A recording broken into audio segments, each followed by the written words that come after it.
Xullas, diqqat bilan eshitinglar. Sizlarga zo'r taklifim bor. Bilasizlar, Zemeka sipochkani o'zimizdan O'zbekistonnikini ham, turetskisini ham juda ko'p taqqansizlar, lekin men hozir sizlarga beradigan taklifim toshnisini aqldan ozdiradi. Sizlarga tochni Italiyadan kelgan Zemeka olib qo'yganman. Katta ob'yomda tillachi yigit, tillachi qiz va Saida Gold do'konlaridan xarid qilib ketsanglar bo'ladi. Donaga ham optavik narxida beramiz. Grammlari har xil grammlardan bor. Nech bilan qilib beramiz? Tillachi qiz bilan narxni.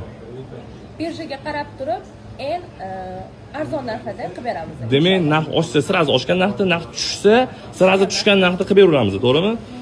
O'zimizdan kelib chiqib baho bermaymiz, qanday bor shunday gapiramiz, lekin boshqalarga qaraganda ancha narxi bilinadi, to'g'rimi? Hozirgi kunda 120-125 dollardan turist kitlardan sotishyapti adashmasam. Bizdan kelib 1.8 dollardan olsanglar bo'ladi. Katta kolleksiyada oladigan bo'lsanglar, yana kelishtirib chiroyli narxlarda qilib beraveramiz. Xullas, kuzatib turinglar. Bundan bu yog'iga optavik narxida donaga ham tilla sotishga o'tdik. Sog' bo'lasizlar. Bo'ldi.